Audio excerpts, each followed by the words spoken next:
Bonjour à tout le monde, c'est Oumou, s'il vous plaît.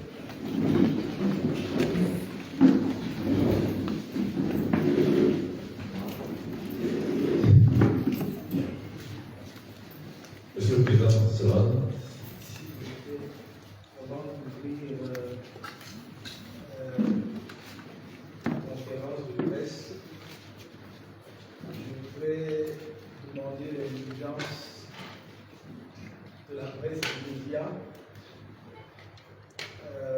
parce que je vais demander que l'on se lève, bien que ce soit une situation qui nous affecte nous seuls, le MRC.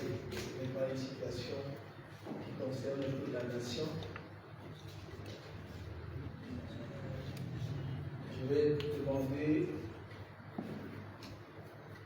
à la presse et au public présent d'accepter que nous devions pour observer une minute de silence à la mémoire des membres du directoire de notre parti.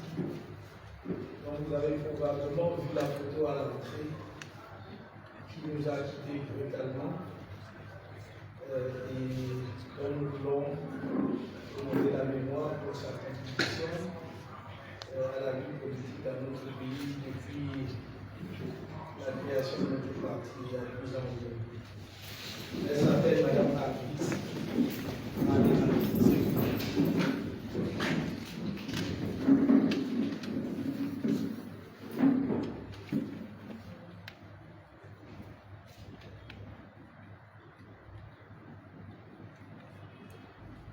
Je vous remercie.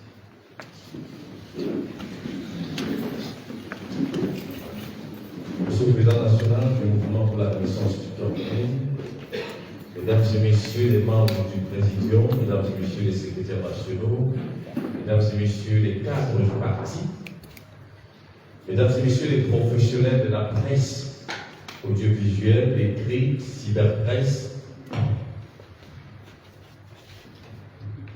nous voici donc à la conférence de presse. Excusez-moi, je ne veux plus d'appareil de cette les téléphones, les appareils de ce genre et les autres.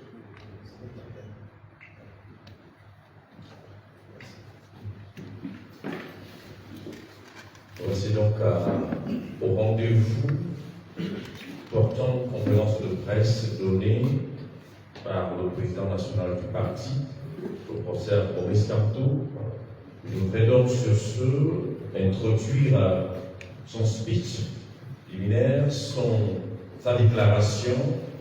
Nous tous, nous allons découvrir les sujets principaux. Monsieur le président national, c'est à vous. Merci, mon cher ami Mathieu. Je voudrais avant toute chose adresser mon meilleur vœu pour l'année nouvelle qui a déjà commencé à la presse, aux médias nationaux et peut-être internationaux ici présents. Et les remercier une fois de plus pour l'intérêt qu'ils portent à la communication du MRC et la contribution que ce faisant, ils apportent à la bonne information des Camerounais par toutes les forces politiques nationales. Et je vous souhaite, ne doutant pas une seule seconde, de votre conscience aiguë de l'importance capitale de cette année 2025 pour notre pays, en raison de l'échéance électorale cruciale qui se profile à l'horizon de cette année, que vous prendrez exactes mesures de vos responsabilités car avant d'être le quatrième pouvoir, vous êtes des citoyens camerounais, et chacun de nous doit essayer de jouer au mieux sa partition pour que tout se déroule dans la paix. C'est le souhait du MRC, de manière démocratique et par les urnes. C'est notre option fondamentale depuis la création de notre parti. Une fois de plus, bonne année 2025. Cette conférence de presse a trait aux violations de la loi électorale et aux manipulations du corps électoral par le directeur général de l'ECA. Violation et manipulation de nature à compromettre le déroulement paisible du scrutin présidentiel à venir. Au Cameroun, l'essentiel des questions électorales est régi par la loi numéro 2012/001 du 19 avril 2012 portant code électoral, modifiée et complétée par la loi numéro 2012/017 du 21 décembre 2012 à laquelle s'ajoutent certaines dispositions de la loi numéro 2004/004 du 21 avril 2004, modifiée et complétée par la loi numéro 2012/015 du 21 décembre 2012 portant organisation et fonctionnement du Conseil constitutionnel. L'article 80 de cette loi électorale dispose, je cite, à l'issue des opérations de révision et au vu des documents et données communiquées par les démembrements régionaux d'élections Cameroun, le directeur général des élections établit et rend public la liste électorale nationale au plus tard du 30 décembre. Fin de citation. Or, dans un communiqué rendu public le 30 décembre 2024 par le directeur général de l'ECAM, comme pour montrer son souci de se conformer à cette prescription fondamentale de la loi électorale, il écrit, je cite, les listes électorales nationales, les listes électorales nationales. La loi dit la liste électorale nationale. Le directeur général de l'ECAM dit les listes électorales nationales. En effet, en procédant tel qu'il l'a fait, de son propre aveu, le directeur général de l'ECAM n'a pas publié la liste électorale nationale telle que prescrite par la loi. Cela revient à dire qu'à ce jour, il n'y a pas de liste électorale nationale disponible et accessible au public. Les listes électorales qui restent dans l'incertitude quant à savoir si son inscription est valide et dans l'incapacité d'apporter d'éventuelles corrections. Elle cause en même temps un préjudice sévère aux intérêts de notre parti, le Mouvement pour la Renaissance du Cameroun, en tant qu'acteur du processus électoral, habilité par la Constitution à concourir, je cite la Constitution, à l'expression du suffrage des Camerounais. C'est la Constitution de notre pays qui dit que les partis et formations politiques concourent à l'expression du suffrage.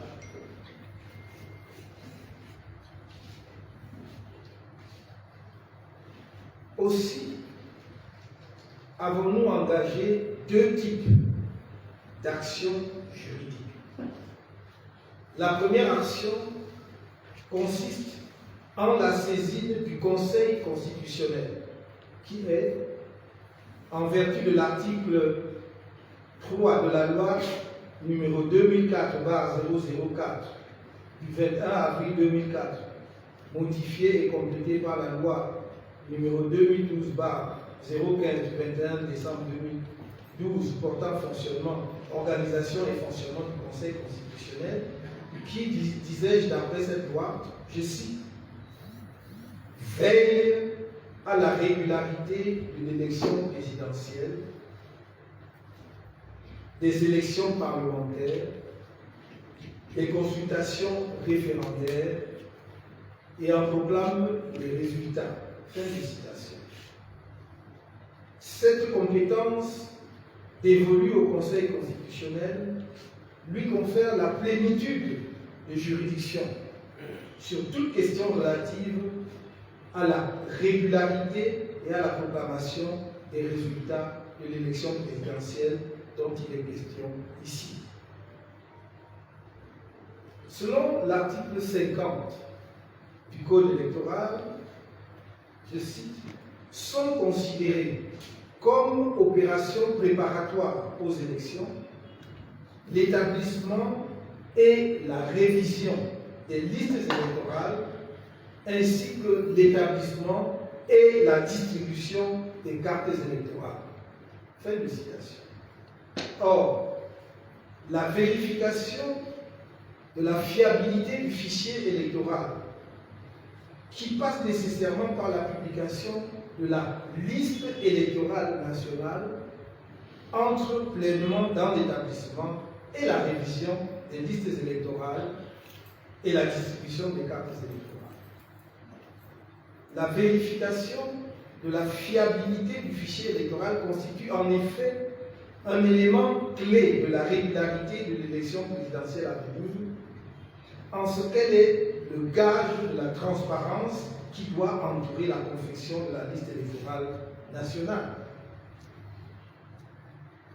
L'obligation de rendre publique la liste électorale nationale n'est donc pas une option facultative pour le directeur général de l'État, ni sur le plan légal, ni sur le plan pratique. Il s'agit d'un impératif juridique et politique qui constitue une pierre angulaire de la démocratie électorale. Et l'État, qui dispose de tous les moyens financiers, techniques et opérationnels pour rendre publique une liste électorale nationale comportant l'ensemble des électeurs inscrits sur les listes électorales à l'intérieur du Cameroun et dans la diaspora, n'a aucune excuse crédible quant à ces agissements qui sont un crime contre la démocratie dans notre pays.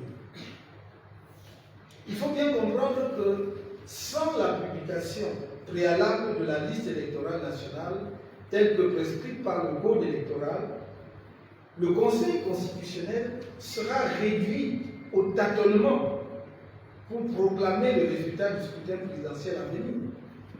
Souvenons-nous-en, lors de l'élection présidentielle de 2018, la violation par ELECA de cet article 80 du Code électoral, se traduisant par la non-publication de la liste électorale nationale, avait conduit non seulement à accorder frauduleusement la victoire au candidat du RDPC, mais également, j'insiste, à la proclamation d'un taux de suffrage valablement exprimé de 100,48%.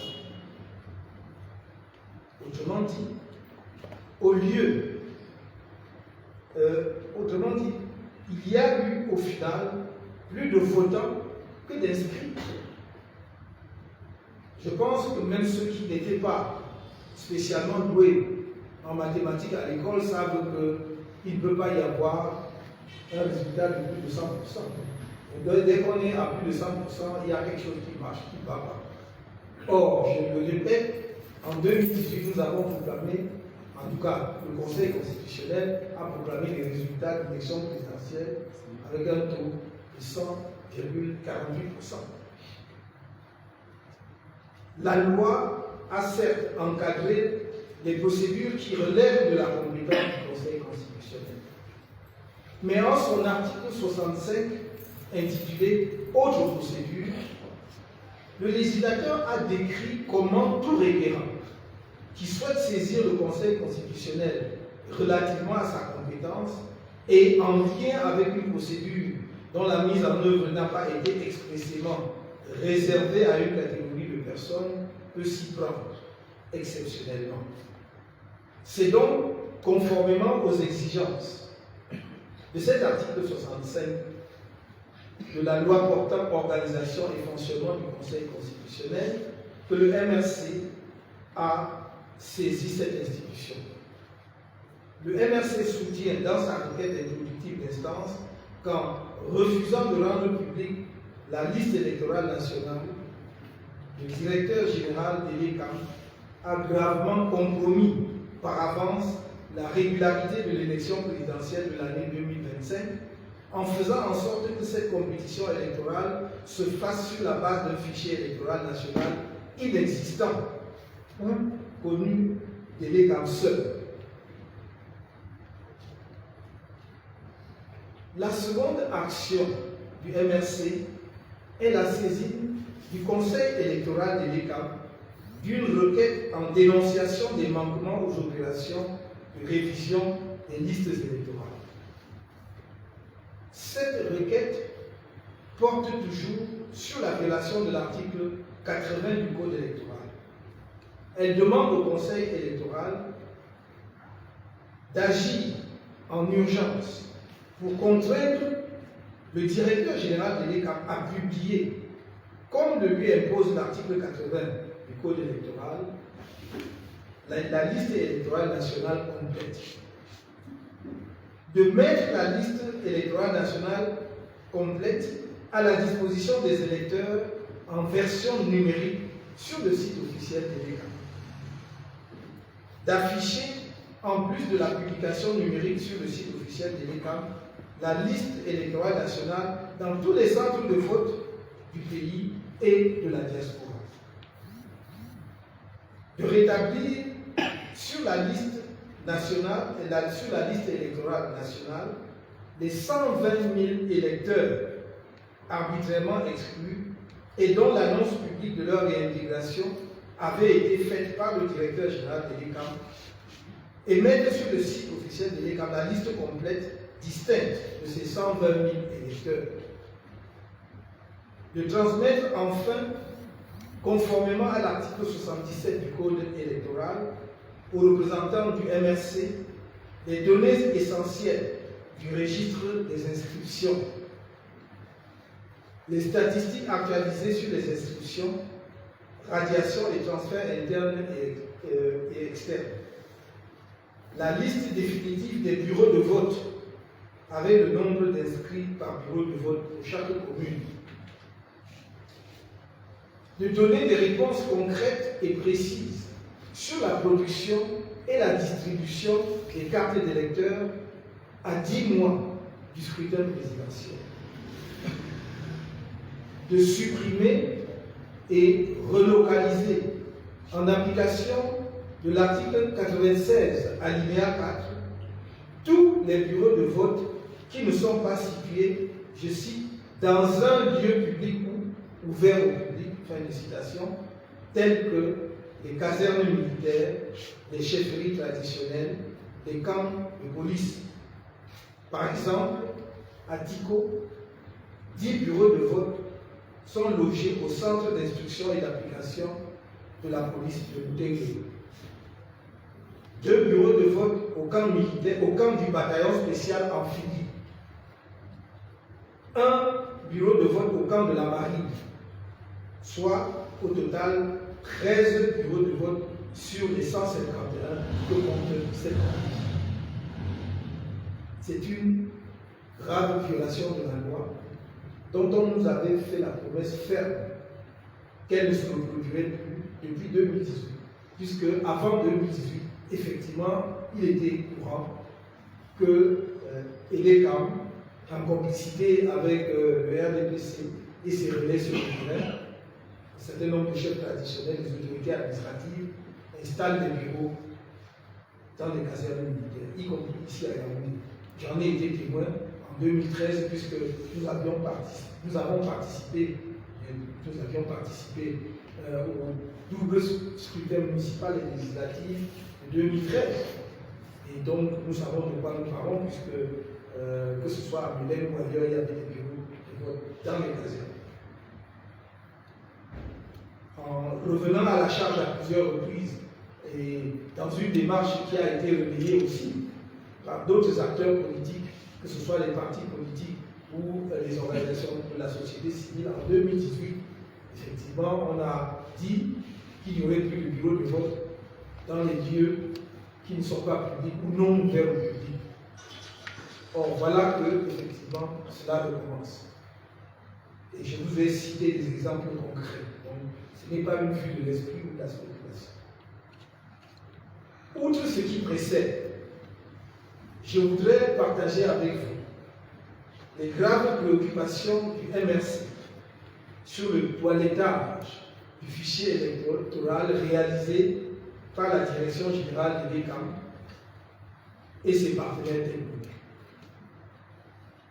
Cette opération s'est transformée en une véritable opportunité de fraude dans les inscriptions sur les listes électorales et de manipulation du fichier électoral en vue de bloquer l'augmentation du corps électoral. En effet, chacun peut voir le contraste frappant qui existe entre la mobilisation exceptionnelle des Camerounais pour les inscriptions sur les listes électorales, en particulier en 2024, et le nombre d'électeurs finalement retenus par le directeur général de l'ECAM. Celui-ci semble d'autant plus résolu à bloquer le nombre d'électeurs dans notre pays que malgré les obstacles qu'il a dressés pour empêcher les inscriptions, par exemple en limitant les horaires d'ouverture des bureaux de vote de l'ECAM à 13 h lundi au vendredi et en interdisant les inscriptions les samedis et les dimanches pour des motifs fallacieux, l'engouement des Camerounais ne faiblit pas. Il le fait également en décourageant le personnel de l'État par une forme de gestion discutable du personnel et surtout des conditions de travail de ce personnel, en s'arrangeant, malgré l'importance du budget de l'ECAM, à rationner l'équipe d'instruction en bon état de fonctionnement. Il me souvient qu'au début de l'année 2024, alors que cette dynamique formidable d'inscription sur les listes électorales était enclenchée et qu'on se plaignait de l'indisponibilité d'équipes d'inscription, le directeur général de l'ECAM lui-même avait dit qu'effectivement ils ont commandé des kits en abondance, en quantité en tout cas suffisante, importante, et que c'est qui attendait au port du voile. Je ne peux pas croire qu'au Cameroun, un organe public comme l'ECAM, puisqu'on importait du matériel, en tout cas commander un matériel et qu'il soit bloqué pendant plus d'1 an au port. L'État ferait un geste, ne serait-ce qu'à titre exceptionnel, puisqu'il s'agit d'une matière effectivement qui est importante pour le bon fonctionnement de la vie politique de notre pays. En tout état de cause, je pense que l'ECAM dispose d'un budget conséquent et que même s'il devait dédouaner, c'est le même État, parce que c'est l'État qui finance le budget de l'ECAM, c'est l'État qui gère les douanes, c'est l'État qui demande que les inscriptions sur les listes électorales aient lieu de façon à ce que les élections se passent dans les meilleures conditions possibles. Donc, en fait, c'est le même État qui agit par des organismes et des démembrements différents. Donc, l'État devrait prendre les dispositions pour que l'équipe soit disponible. En association avec la police nationale, en charge de la production d'une carte nationale d'identité, et l'ECAM et le RDPC opèrent à travers le pays pour délivrer concomitamment et clandestinement des cartes nationales d'identité et des cartes électorales à des citoyens préalablement sélectionnés et corrompus par des élites politiques locales du RDPC en vue des fraudes électorales massives dont ils sont coutumiers lors des scrutins. Plusieurs vidéos décrivant ce phénomène sont en circulation sur les réseaux sociaux ces derniers temps. Je pense notamment à celle montrant un homme en tenue du RDPC, entouré de centaines, voire de milliers de cartes nationales d'identité qui, selon la vidéo, agissait aux ordres d'un ancien député du RDPC du département de la Vina, région de l'Adamawa. Le jeune lanceur d'alerte, nommé Djoubaïou, qui a dévoilé ce cas de fraude électorale flagrant, a été enlevé le 24 décembre dernier et reste introuvable jusqu'à présent.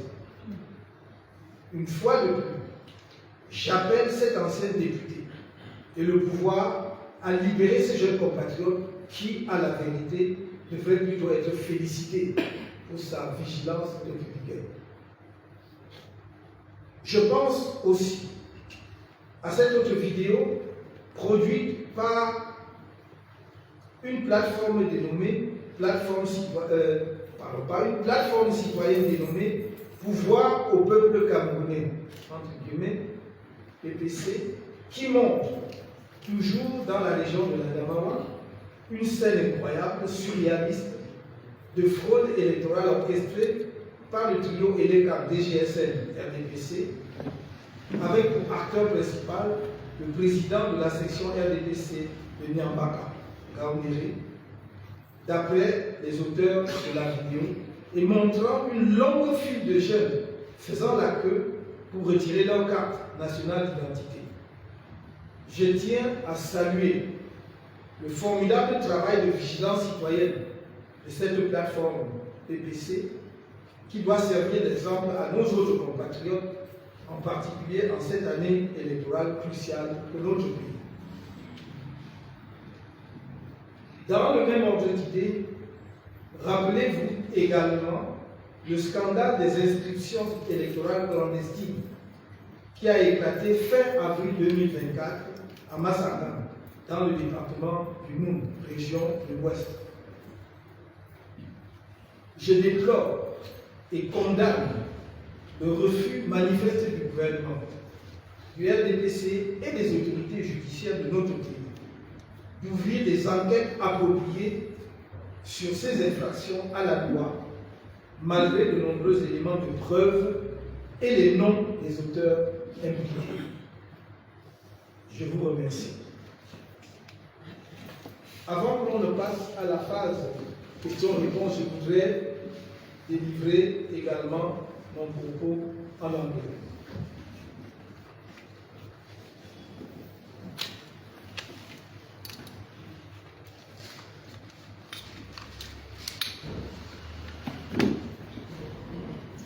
This press conference is on the violations of the electoral law and the manipulation of the electorate by the Director General of ELECAP, which would compromise the peaceful conduct of the forthcoming presidential election.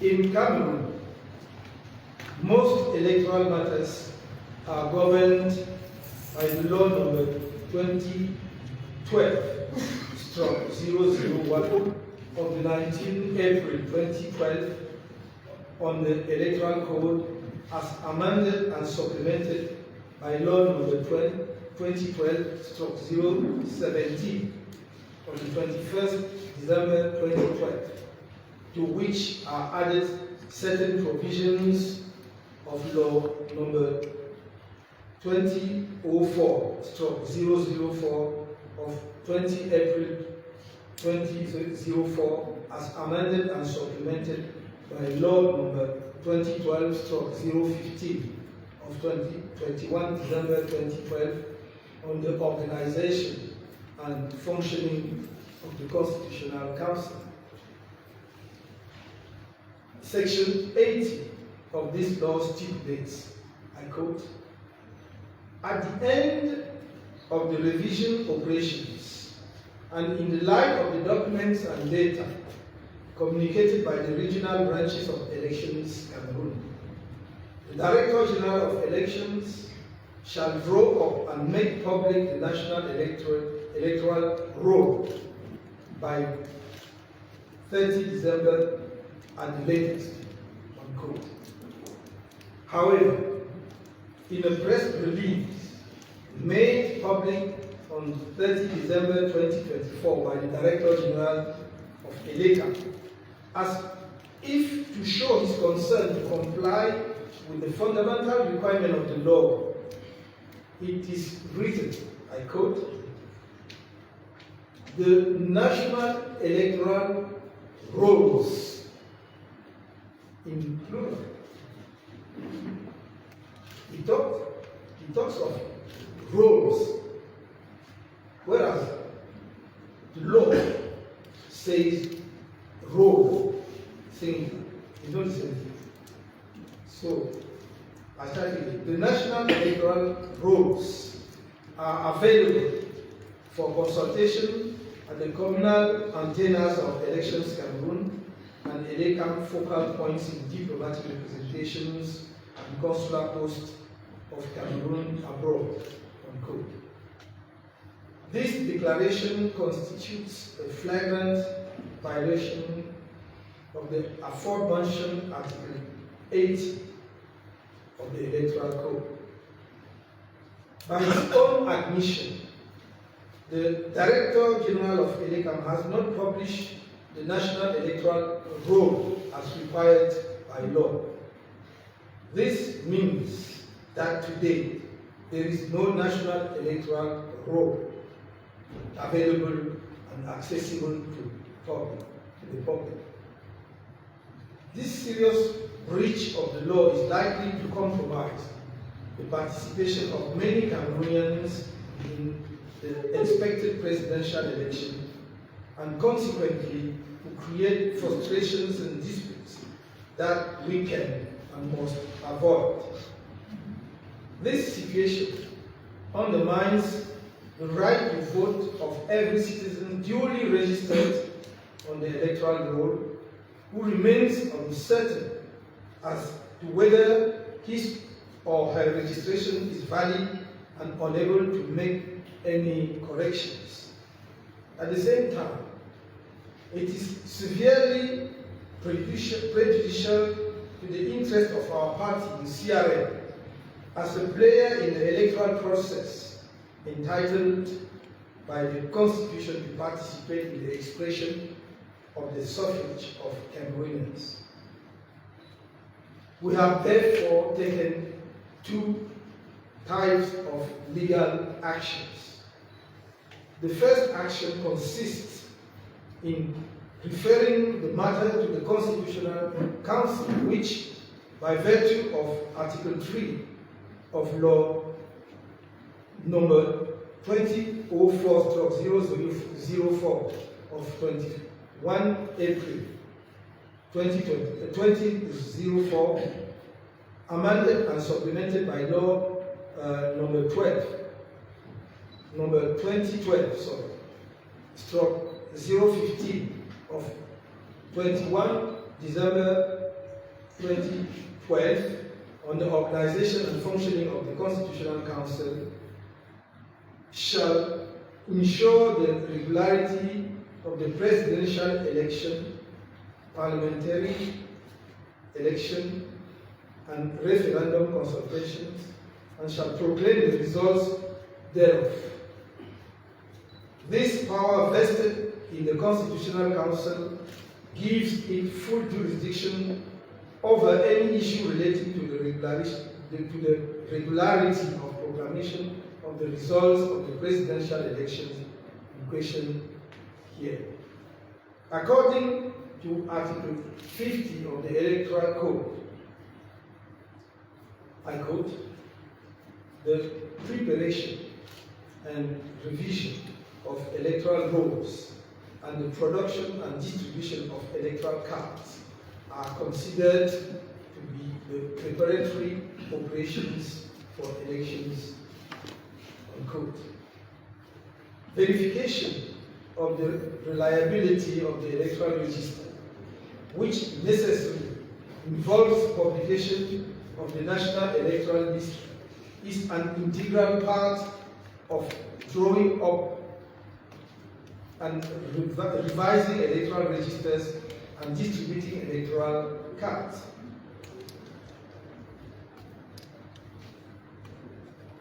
The obligation to make the National Electoral Roll public is therefore not an optional extra for the Director General of EDECAM, either legally or practically. It is a legal and political imperative that constitutes a cornerstone of electoral democracy. EDECAM, which has all the financial, technical, and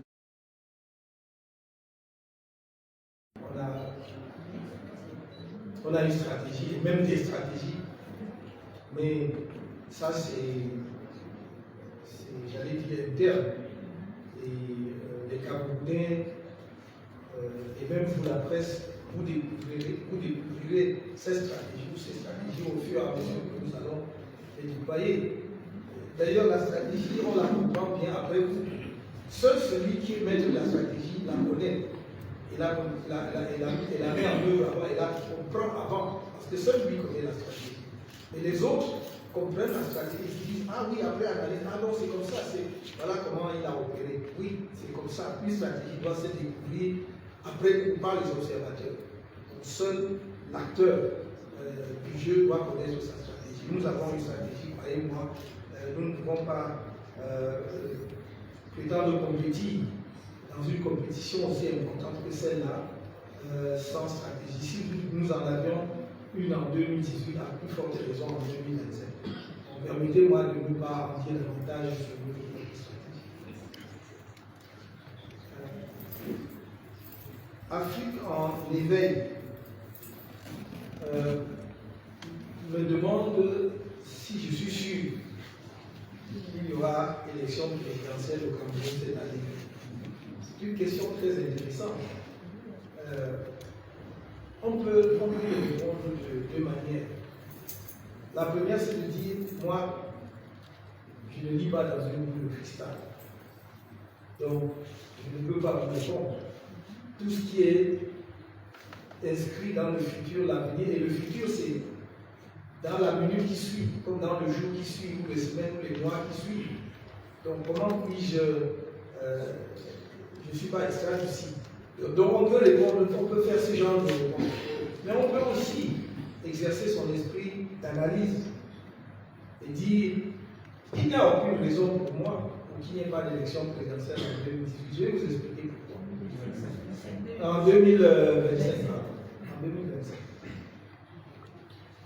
Il se peut que certains essaient de faire de leur mieux pour qu'il n'y ait pas d'élection au Cameroun en 2025. Mais ils vont faire.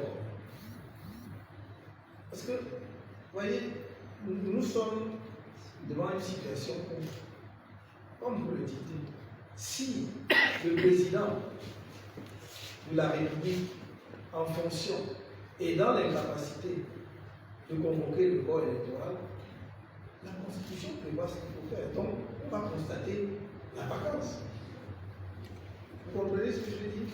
Et quand on constate la vacance, la Constitution fixe le délai pour l'organisation de la nouvelle élection. Donc, si la présidence de la République est vacante, on va dire il faut que le président du Conseil du Sénat assure la vacance, et la Constitution dit qu'il a 4 mois au maximum, 4 mois pour organiser de nouvelles élections. Donc je ne vois pas pourquoi. Sauf si on attend le mois d'octobre. Mais on ne peut pas attendre le mois d'octobre parce que le président de la République est obligé de convoquer les élections combien? 3 mois avant la date des élections. Donc si, puisque les élections où l'élection est censée avoir lieu en octobre. Si septembre, août, juillet, donc si à partir de juillet, le président n'a pas convoqué le corps électoral, il y a des problèmes. Donc ce n'est pas un problème de Kanto, c'est un problème de la nation. C'est le Cameroun qui a un problème. Donc le même président doit être en mesure de dire je suis dans l'incapacité d'exercer mes fonctions. Donc à ce moment-là s'ouvre la vacance. Si, donc en juillet, il ne peut pas convoquer, donc on a juillet, août, septembre, octobre, novembre, décembre, on a 6 mois. Donc dans tous les cas, les élections devront se tenir au plus tard en novembre. Vous comprenez, puisque le président du Sénat qui assure l'intérim n'a que 4 mois. Donc si vous partez du mois de juillet, ça vous donne juillet, août, septembre, octobre, voilà. Octobre. On retourne toujours à octobre, ou au pire, comme je dis, au mois de novembre, si on considère qu'on laisse un mois de vacances. Donc, il va y avoir élection. Là, ça, je fais juste l'analyse des textes. Hein. Donc, je suis, moi, dans l'ordre du rationnel, de la raison, pas dans l'ordre de l'irrationnel. Et ceux qui disent, moi je ne suis pas Madame Soleil, il y avait une dame très réputée à l'époque, quand on était jeune, qui disait les mots de tout ça. Voilà. Donc moi, personnellement, je ne vois pas pourquoi il n'y aurait pas d'élection présidentielle en 2018 et de toute façon en 2025. C'est Balafon qui m'a ramené en 2019. Et c'est franchement, il est de l'intérêt de personne qu'il n'y ait pas d'élection en 2018 parce que 2025, parce que le pays va entrer dans une période d'incertitude incroyable. Imaginez qu'il n'y ait pas d'élection en 2025. Qu'est-ce qui va se passer? Tout est possible. Tout est possible. Donc il ne faut pas laisser le pays dans le champ du tout est possible.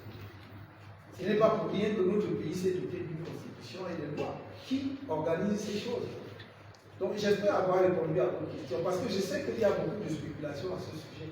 Et il y aurait même certaines officines qui travailleraient pour créer des situations de désordre. Vous savez, il y a des analystes qui disent ça. Il y a des gens qui aimeraient créer des tensions dans le pays, des situations de désordre, pour ensuite, justement, qu'on soit dans le domaine du maintien de l'ordre, il y a l'insécurité, il y a l'instabilité, et qu'on dit non, on ne peut pas organiser les élections, c'est-à-dire parce qu'il y a l'insécurité, il y a l'instabilité. Mais je vais simplement dire à ces gens-là qu'il ne faut pas qu'ils cèdent à ce genre de tentation, parce que c'est très dangereux pour tout le monde. Et que de toute façon, comme on dit, le bon peuple camerounais dit, ils ont pris le caillou et le bateau à la tête. Donc, c'est pas, il ne va pas y avoir de tension pour voir que ce soit chacun attache son nom, son cœur, pour qu'on aille aux élections. On va tout rentrer comme ça.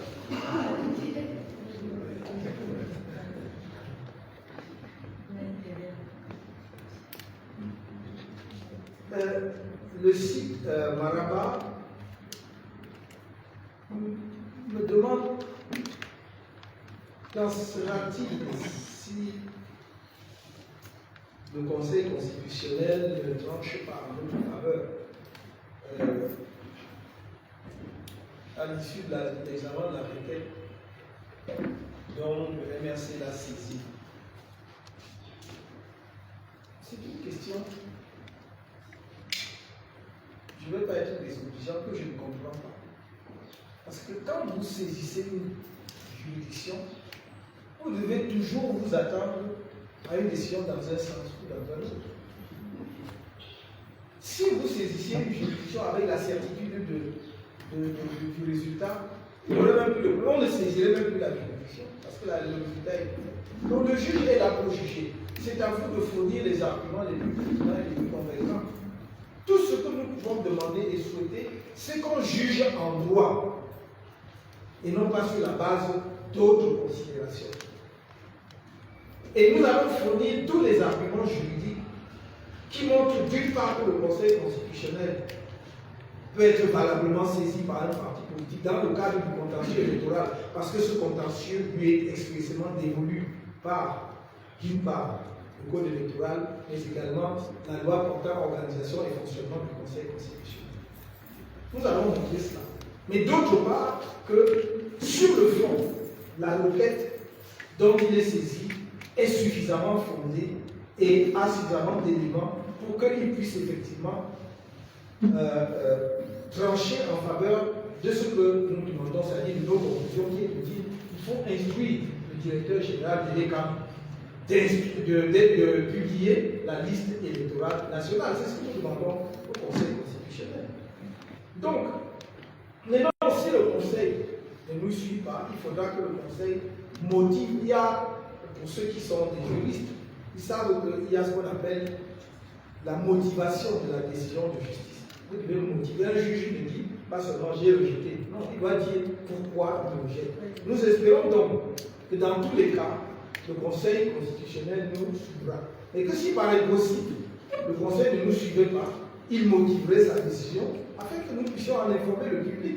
Parce que le Conseil n'est pas non plus libre de trancher n'importe comment. Ce n'est pas parce qu'il a, comme vous l'avez dit, la compétence de sa compétence qu'il doit se moquer de la loi. Le Conseil, lui aussi, est tenu par la loi. Et il ne faut pas, justement, que ce que le Conseil peut régler et trancher à son niveau soit finalement tranché dans la rue. Parce que les institutions d'un pays sont établies pour que les questions qui doivent être réglées et permettre le bon fonctionnement de la nation ne soient pas tranchées dans la rue.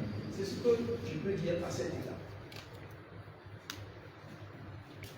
En ce qui concerne votre deuxième question,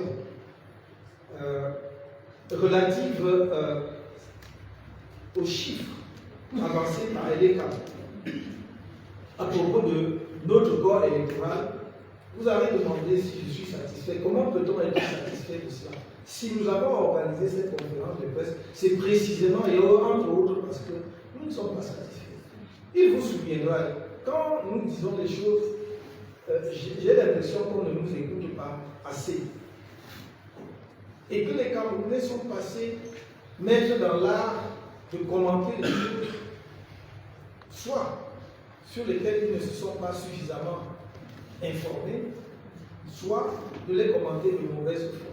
Parce que vous allez entendre demain, oui, mais que fait l'opposition? Qu'est-ce que l'opposition a fait? Et puis on a fait ça, qu'est-ce que l'opposition a fait? Nous ne cessons d'attirer l'attention, au moins depuis mon message de 2012, sur le fait que l'ECAM est en train d'organiser scientifiquement l'État électoral au Cameroun. J'ai dit ça ici. Et comment? C'est parce que l'ECAM fait tout et tout pour que le corps électoral du Cameroun ne progresse pas. Et je vous avais dit à l'époque, le corps électoral au Cameroun est bloqué entre 7 millions et 7 millions et demi environ. Et non, on l'avait à peu près 7 800 000, parce que c'était tellement flagrant qu'ils ne pouvaient pas faire autrement. Mais vous voyez bien que, après nous avoir annoncé et attiré justement la joie des Camerounais, qu'on a atteint 8 115 000 inscrits au cours de l'année 2024, et les Camerounais dit, après toilettage, on est tombé à 7 845 622. Je vous avais mis en garde, et j'avais mis en garde même mes camarades du MRC. Je vous avais dit, faites attention. Quand les gens s'enthousiasmaient, quand il a annoncé 8 115 000, ils sont tous là. Je leur avais dit, après le toilettage, ça va tomber en dessous de 8 000. Ce n'est pas dans une boule de cristal, c'est l'analyse. Pourquoi je l'avais dit? Et j'avais attiré votre attention, vous, la presse là-dessus. C'est que, souvenez-vous qu'en mars 2024, quand il y a l'engouement des Camerounais pour aller s'inscrire sur les listes électorales, que dit le directeur général de l'État dans une vidéo qui existe?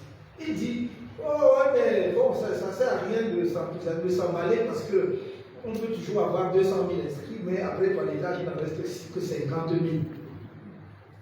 Il avait dit, vous écoutez comme des sourds, mais moi j'écoute comme quelqu'un qui écoute. Et j'ai dit, on ne dit pas ça au hasard et on ne dit pas ça pour rien. Il a annoncé la problème. Il ne nous expliquait pas pourquoi vous pouvez avoir 200 000 inscrits et après toilettage, il n'en reste que 50 000. Or, qu'est-ce qu'il nous a fait? Dans un premier temps, il a dit on élimine 120 000 pour cause d'empreinte digitale, pour défaut d'empreinte digitale. Nous avons montré le ridicule de l'argument. Et nous avions pensé que, en interpellant le Conseil électoral avait effectivement fait son travail en instruisant le directeur général de l'ECAM de ne pas rendre notre pays ridicule avec de tels arguments. C'est pourquoi, justement, il y a eu cette sortie où on disait on va rétablir les 120 000. Parce qu'on a demandé, mais 120 000, et on nous a dit quoi? Que c'est parce que les empreintes digitales s'effacent les agriculteurs.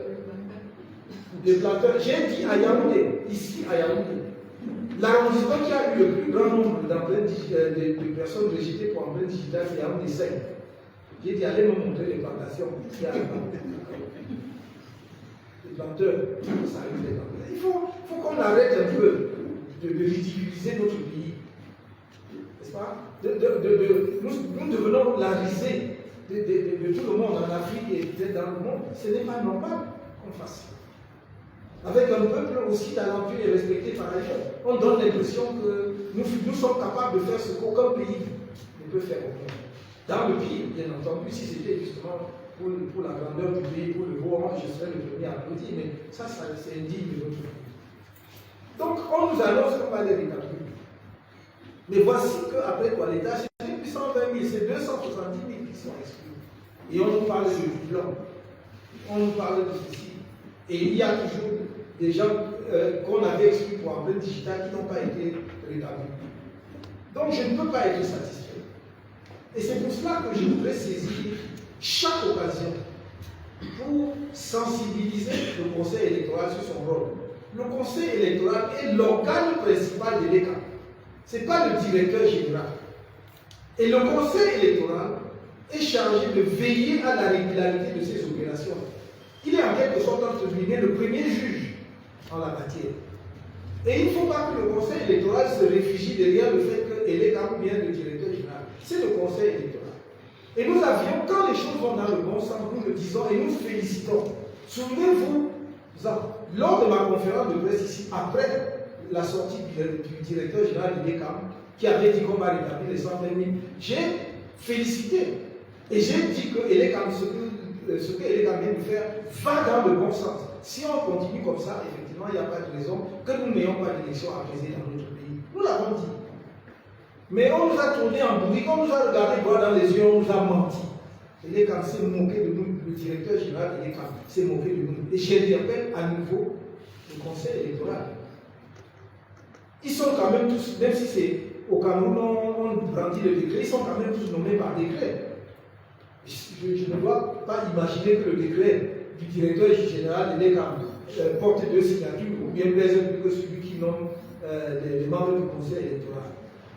Je ne peux pas imaginer que le président du Conseil électoral soit là comme un faire-valoir, comme un pot de fleurs. Il doit pouvoir dire, et si ça ne marche pas, il doit rendre compte.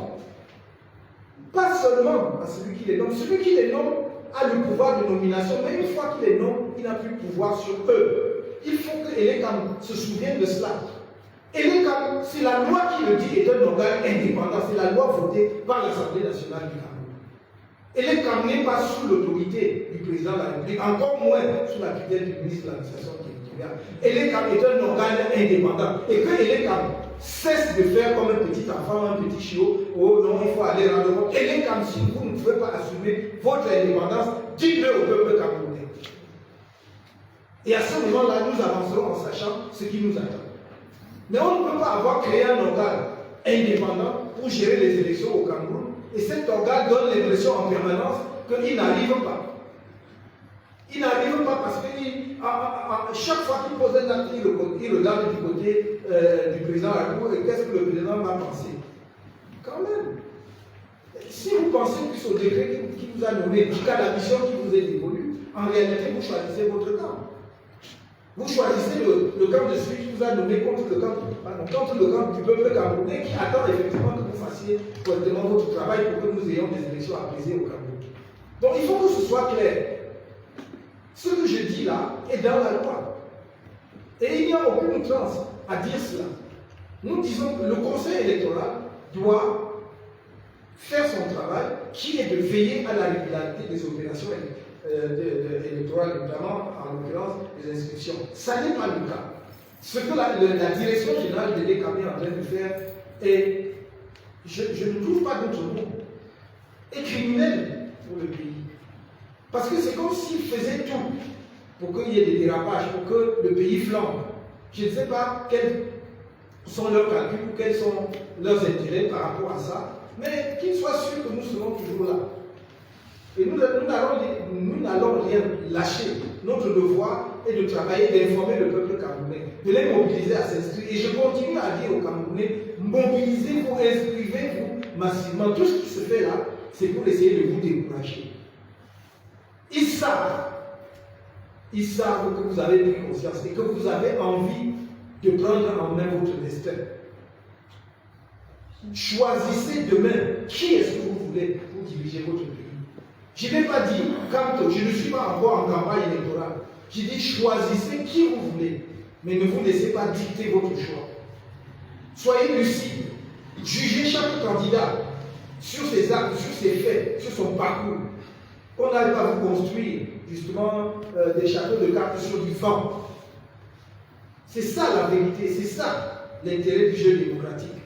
Et vous ne devez pas accepter que qui que ce soit, que quiconque vous dépouille de ce droit. Or, c'est ce qu'essaye de faire l'EDECA, et en particulier le directeur général de l'EDECA.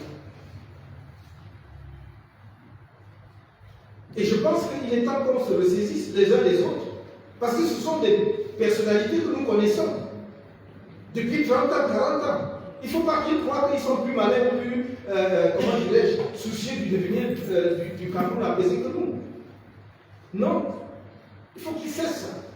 Il faut que ça s'arrête. Et je dis, je répète, si l'État ne peut pas assumer les missions qui lui sont dévolues par la loi, par le législateur, donc par le peuple camerounais, parce que le Parlement agit au nom du peuple camerounais. Les députés agissent au nom du peuple camerounais. Ils sont les représentants du peuple camerounais. Donc si l'État ne peut pas assumer cette mission, les membres de l'État doivent avoir le courage de dire aux Camerounais, nous ne pouvons pas. Si les membres de l'État ne conçoivent pas que quelqu'un d'autre que celui qui les a nommés puisse gagner l'élection au Cameroun, il faut qu'ils le disent au peuple camerounais. Mais on ne va pas passer le temps à jouer au chat et à la souris. J'exhorte les Camerounais à s'inscrire massivement, à rester vigilants. C'est la voie la plus sûre d'obtenir le changement sans tout casser dans notre pays. Parce que je ne voudrais pas que nous passions 10 ou 20 ans à reconstruire ce que nous aurons détruit nous-mêmes pour retrouver le niveau où nous étions. Nous devons partir de ce qui existe, des fondations qui existent, pour aller toujours plus loin. C'est ça le sens de la démarche du RNC. Mais ce n'est pas un discours de faiblesse. Si certains pensent cela, ils se trompent. Je dis et je le redis. Toute personne, toute organisation, tout peuple qui est placé dans une situation de légitime défense doit exercer son droit de légitime défense. Donc ne plaçons pas les Camerounais dans une situation où ils sont obligés d'exercer leur droit de légitime défense. Parce que les lois et les institutions du pays nous permettent de gérer notre pays et de faire que les choses avancent dans la paix. Mais si on devait nous contraindre à quelque forme de combat que ce soit, nous serons de ce combat-là.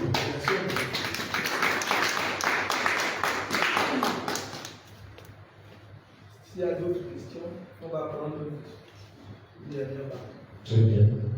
Nous allons donc la dernière partie à vous. Qui d'autre? Oui. Je crois que c'est bon. Okay, thank you, President Kabin. My name is Kaisen Chia. I work for Canada. I will limit myself to the subject of the day.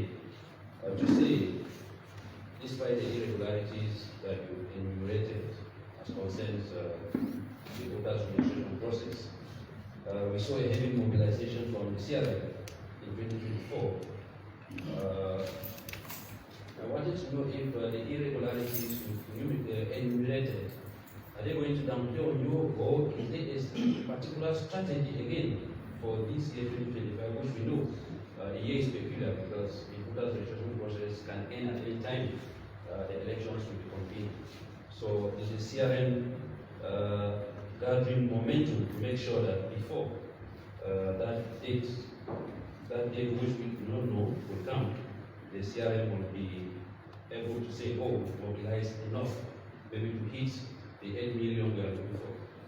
Second question, we're in 2025 and most Cameroonians, especially those who love Louis Campo, Professor Louis Campo, as somebody who can be at the supreme magistracy of the state, are still confused because I wanted to know what's your reaction to the fact that at any given moment, some authorities have the opportunity. They go blandishing their videos of 2020, which we decided not to run for elections, and blandishing it and stating that we willingly decided not to be part of the electoral process in 2025.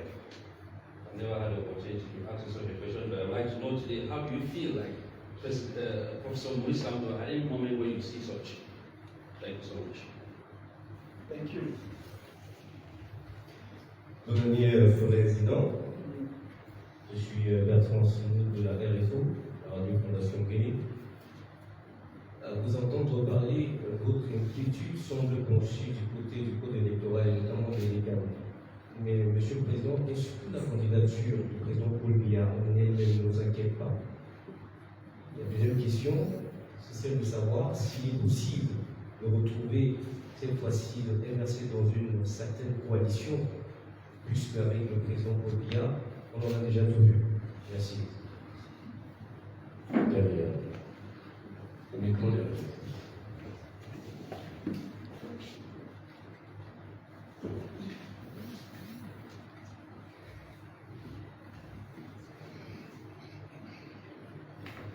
Thank you very much. Happy New Year, Mr. President, and to ESCO. I am Samson Tabo for the radio station.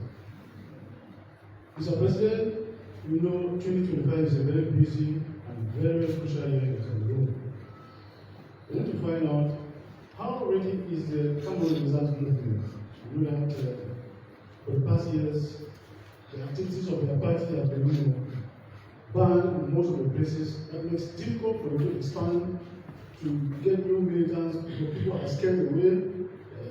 Each time you want to organize a party rally, the government is, can I say, the government will not accept. So what are you doing to see that many people get into the fold in 2025? And that life, one was expecting that with the enthusiasm we saw last year, where the militants were all over the place, galvanizing Cameroon to register, but by now we should have started galvanizing Cameroonians to go register massively. And the last one is, you know, we always say, vote and control your vote. How ready is the CRM to control the vote in October? Do you have enough polling agents who are honest, because you can have polling agents who are not honest and right. You have honest polling agents who represent your party. Or against 20,000, 30,000 polling stations in Cameroon. Thank you very much. Thank you. Très bien. La deuxième série de 3 questions. Monsieur le Président, on n'a plus d'autres droits. Très bien, merci. Merci. La question de Canal 2. Yes, you'd like to know if, despite the irregularities, we will be ready if the presidential election was to be convened right now or at any other moment or any other time.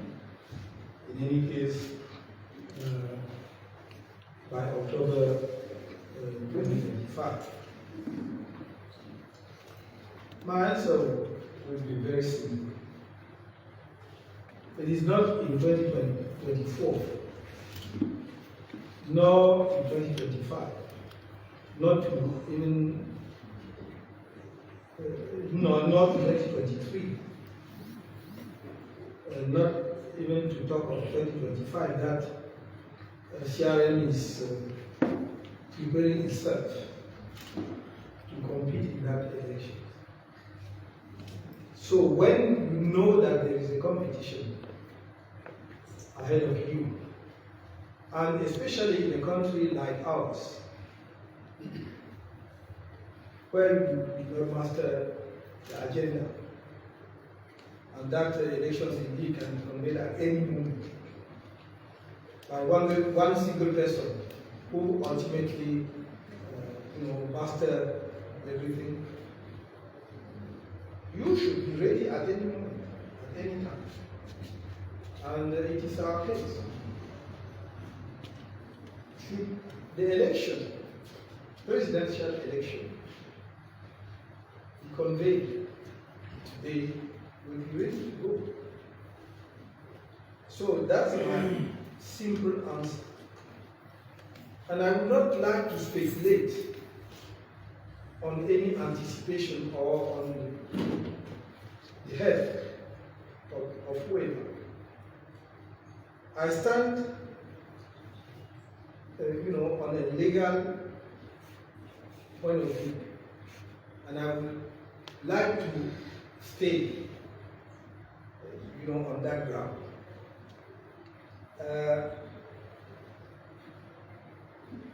The second question is about our boycott of the 2020 election, municipal and legislative elections. Let me confess this. I really do not understand what is the problem with some people. Whether you take it from a legal point of view or from a political point of view.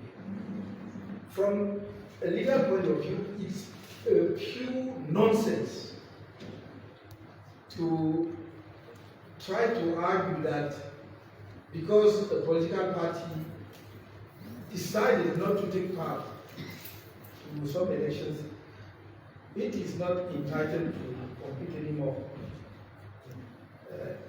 Should we understand that the CRM is banned as a political party? If we are not entitled, we are not allowed to compete in 2025, why should we be allowed to compete in 2030 or in 2035? You see that the argument is not a legal-based argument. Legal-based argument. It's just point of view of an individual or some individuals. Now, if you are taking from a political point of view,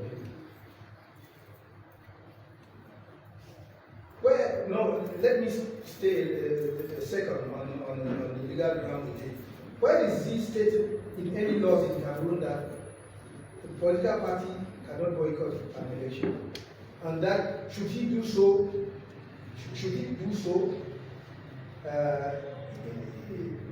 it is not entitled to, or it is not allowed to take part in any other election afterwards. Where is this stated? What is this written? And we are talking of a number of government waking up one morning and organizing meeting and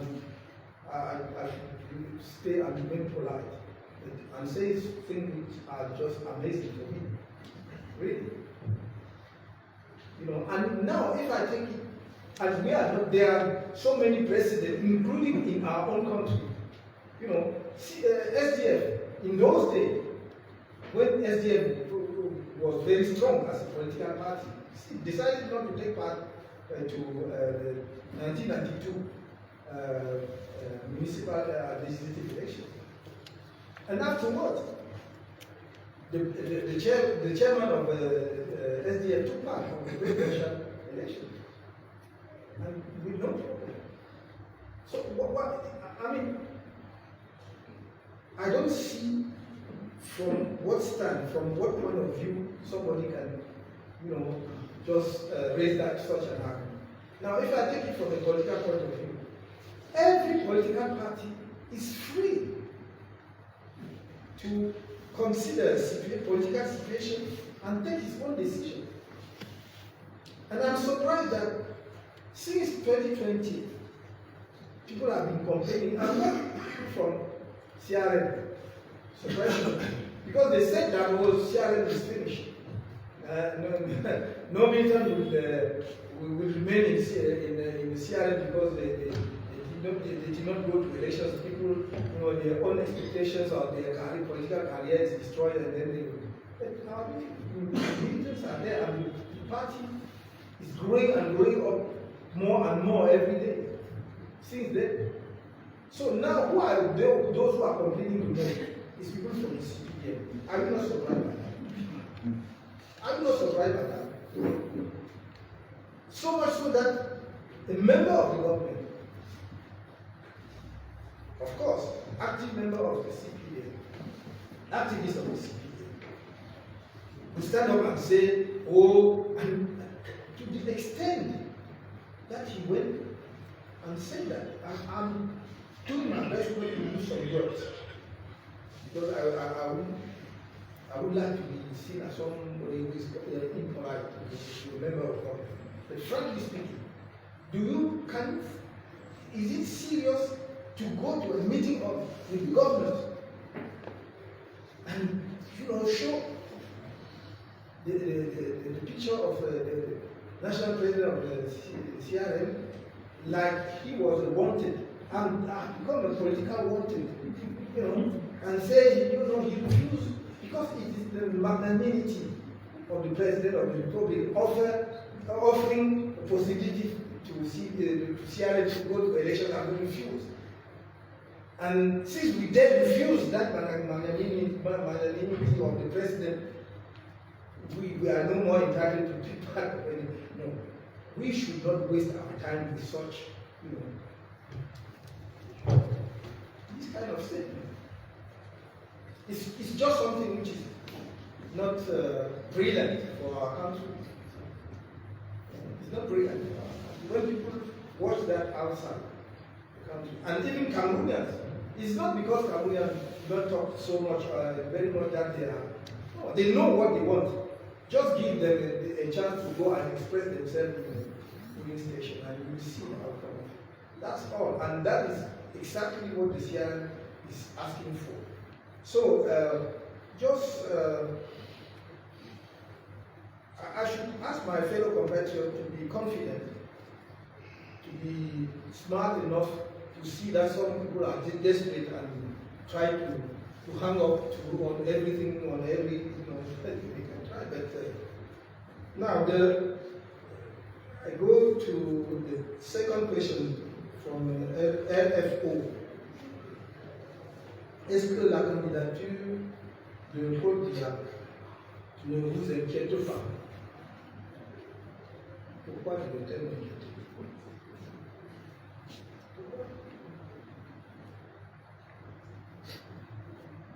Il est libre, parce que notre constitution, je vous l'avais dit il y a 2 ou 3 ans, quand on l'avait commencé, j'ai dit, il est libre sur le plan juridique. Je n'ai aucune raison juridique de dire qu'il ne peut pas se présenter. Mais maintenant, parce qu'on essaie de nous empêcher de savoir quel est l'état physique exact et l'état intellectuel exact du président de la République.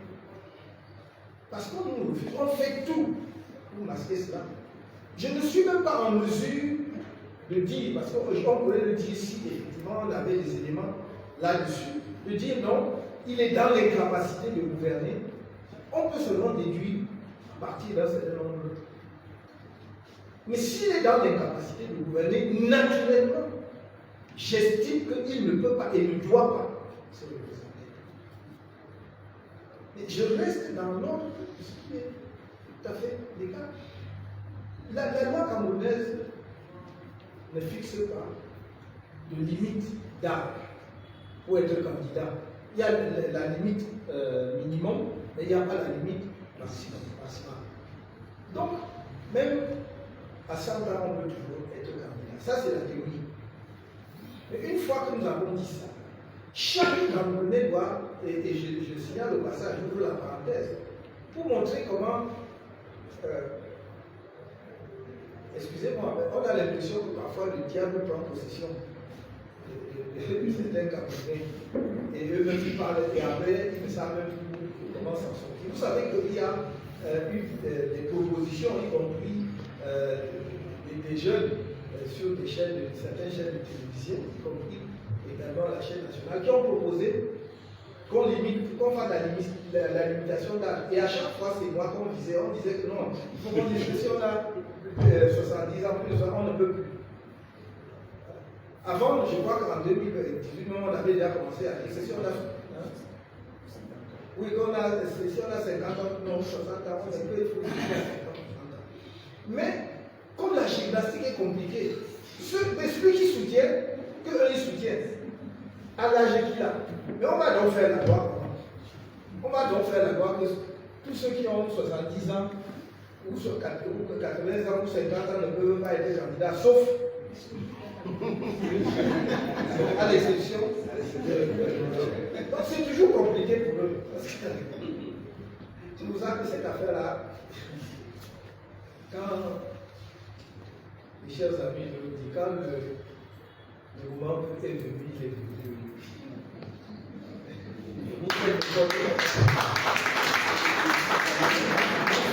N'importe comment vos pieds restent dans le filet. Non, faites des comptes comment c'est. C'est mon bon ami, le général Balsero, qui dit que j'aime bien sa formule-là. C'est pas maintenant que. On nous disait ça quand on était en prison.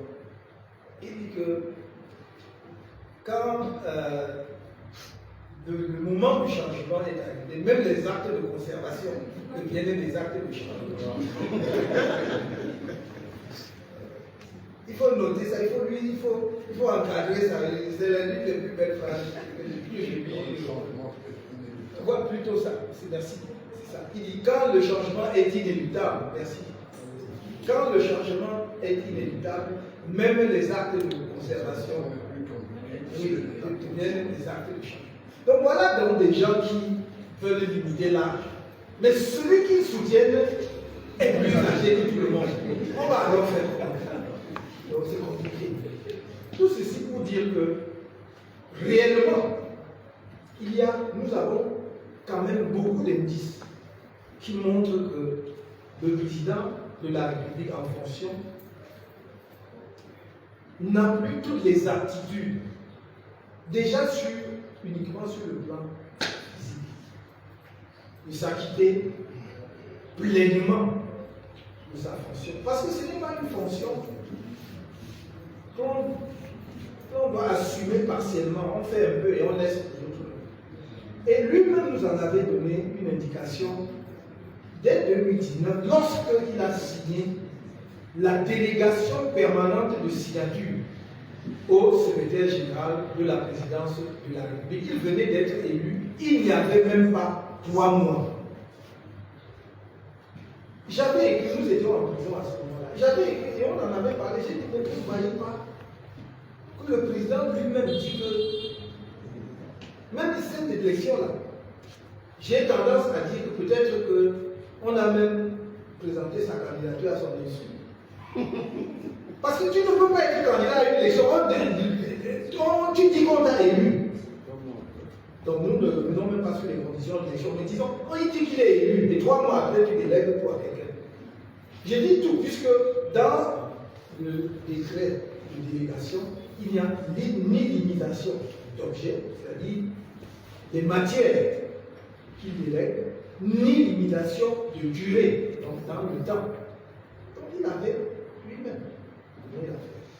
Donc ça c'est la première indication qui montre que sans doute le président de la République lui-même estimait qu'il n'avait plus toutes ses aptitudes, toutes ses facultés, tout ce qu'il fallait pour s'occuper, pour assumer cette fonction qui est difficile, qui est lourde. Et je dis, sans flatterie, que quand on a assumé ça pendant 42 ans, bon an, mal an, on doit quand même avoir le courage d'être fier de soi et de dire, moi je me retire maintenant. Oui, c'est une fonction lourde et difficile. Et il a assumé, il faut qu'il comprenne cela. Maintenant, à côté donc, de cet élément qui est extrêmement important, les autres éléments, c'est ce que nous voyons. C'est qu'on ne montre plus le président par éclipse. Vous savez très bien, quand le président était en forme, on le montrait dans toute sa superbe. Quand il allait avec ses collaborateurs, pareil quand il rentrait. Aujourd'hui, on ne le fait plus. Aujourd'hui, il ne va plus accueillir les autres étrangers à l'aéroport. Ce sont autant d'indices. Est-ce que la fonction d'un président de la République doit être qu'on le calme devant un pupitre pour qu'il lise pendant quelques minutes, disons, un texte ou un document? Est-ce que c'est ça? Est-ce que ce n'est pas plus exigeant que ça?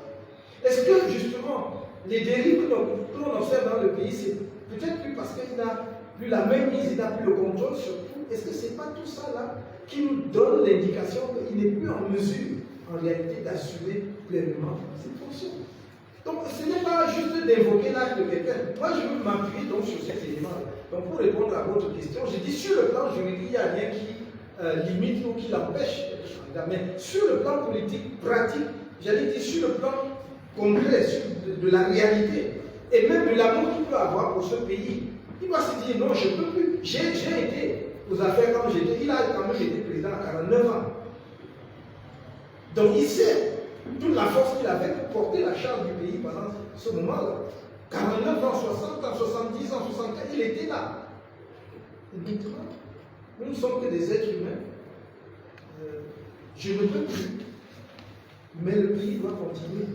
Et vu sous cet angle, je pense, moi aussi, que le président de la République ne devrait plus être candidat. Non pas parce que moi, candidat, j'ai peur de l'affronter, pas une seule seconde.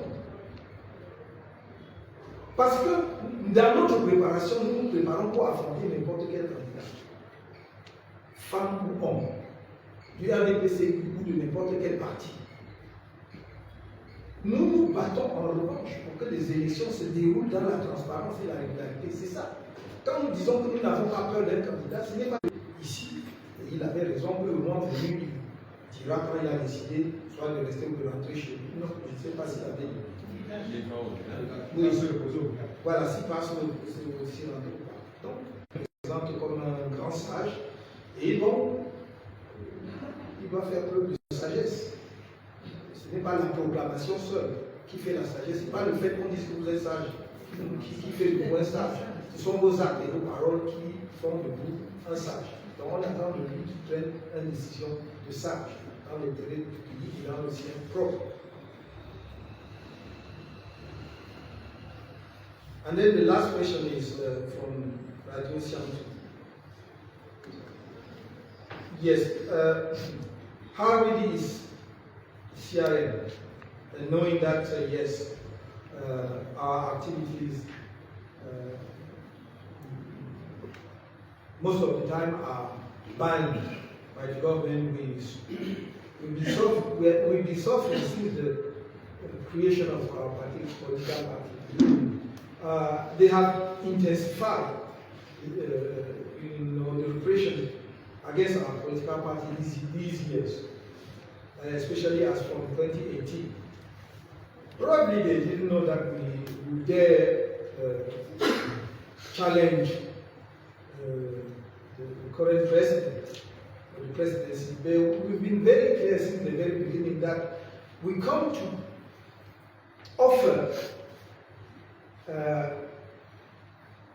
an alternative for an alternation in Cameroonian people. We were not there just to accompany CPDM. We are there to replace, to change CPDM, to take over the country and implement a different policy for Cameroonians and for our country. We have a very clear vision of what we can achieve together. and raise this country to a level that it has never attained before. We are ready to bring on board each and every Cameroonian which have the desire to see a real change, a positive change in this country. We want to be the game changer, the political game changer of this country. So that at the end of the day, at the end of our own tenure, we see a smile on the face of Cameroonians. This is our challenge and our objective. And for that, they can fight us. They are fighting us. We were not able to install. You can see that since our meeting here in Yaoundé to install the regional bureau of our party for the center, we never held any other meeting anywhere else because it is forbidden. We could not install our regional bureau in the south, elected bureau, but they are there, they are working. We could not install our regional bureau in the far north, but they are there, they are working. We could not even offer, benches to some school in the far north. We founded that, but we could not offer it to the school. We could not offer the borehole we made in the far north to the population because they did not allow us. We launched a campaign of planting trees in the far north to try to stop the drought coming southward, but they did not allow that. We have some medicine to offer to hospital in Yabwa. We could not do it, but we sent it to the population because at the end of the day, it is the health of the population that matters. We are doing our best. We also have something to offer to the population in the south. We are not sure that they will allow us to go there, but we are working. So, the answer I can give to that is that the resistance is not just a word, it's a conviction. It's a way of doing politics amidst of, furious dictator elements who will not see any other political party in Cameroon other than theirs. But they have been there for 60 years, for the past 60 or 65 years, because they are just the continuation of the CNU.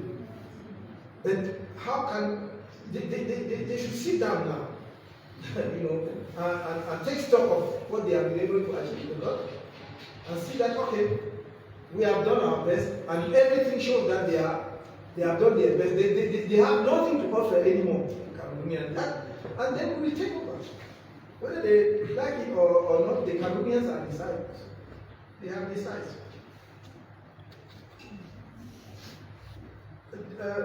As far as the mobilization of people to register in the electoral roll is concerned, yes, we are going to continue, and we will see people. If they are not already in the ground, on the ground, we will see them in the coming days and weeks, and with the same commitment as we saw in 2024, we will do our best to register the maximum of Cameroonians. It's not because we are afraid that if we do not hit the target of 8 million, we will not be able to carry the day. No, it is just that in a democracy we are around 30 million Cameroonians. Normally, our electoral roll should around 15 million, between 15 to 16 million people registered. When we have half of it, it is not normal. And we try to embark on board those who were reluctant because they didn't have faith in what politicians can offer them. We are trying to explain and to expose to them again our program. Not only in the 2018 program, we have enriched the the 2018 program and we present to you, the media and the people of Cameroon when times come. We are going to be reassured. But we want to unback Cameroonians and mostly the youth that it is their future which is at stake now. If they want people who will go and indebt the country so much so that in the future they will be working only to reimburse them, it's up to them. But we are there to put Cameroonians at work and to stop that nonsense of going and take money to whoever at any rate. How can a country go and take money at the rate of 10.75%? That is usually for business, for private business and those who take here and sell there and bring back the money. You take money as a state, you invest for a long term. If you take it at such an amount, at such a rate, it's a burden on the shoulders of the future generation. We want that to stop. And that's why we explain that to the youngsters, to the youth, to bring them on board and say, it is your challenge now. And many of them were 16, those who were 16 in 2018 are now 21 or 22, so they can understand. Let them come on board and let us change our country altogether. And the last question was, will we have enough representatives in the polling station? Absolutely, sir. We are working to make sure, sometimes many Cameroonians make a mistake when it comes to the representation of the political parties in the polling station. First of all, a candidate cannot win an election, and especially a presidential election, if he is elected only by his militants. It is impossible. Because despite the fact that CPDM sometimes go out there and just make fun of the data figures and say we have 6 million or 4 million militants or activists, it's ridiculous. We know that it doesn't make sense. But we know that no political party will have the total number, the amount of militants that can make him win the election. So you need to talk to Cameroonian people in general and not only to your militants. The militants are there precisely to represent you in the polling station. And we have more than enough militants to be in all and every polling station in this country. More than it takes to be present, to be fully represented. So we have no problem with that.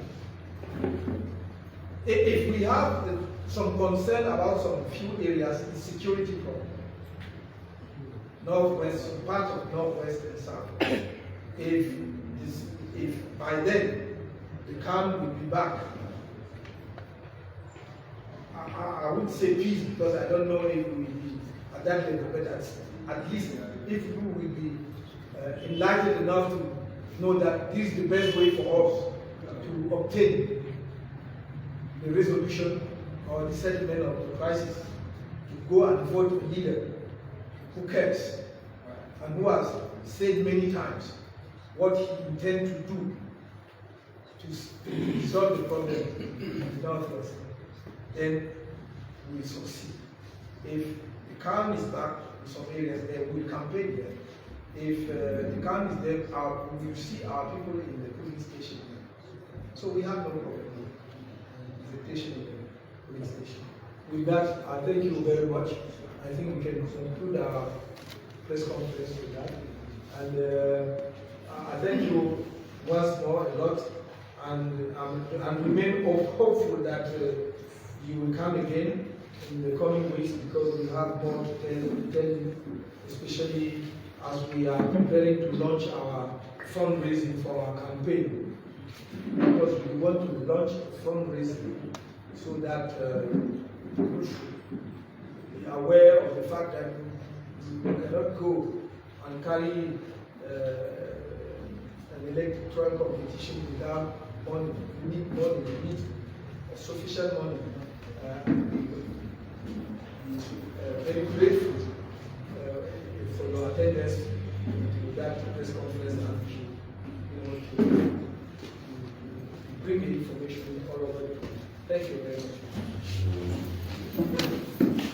Les communications en anglais et en français seront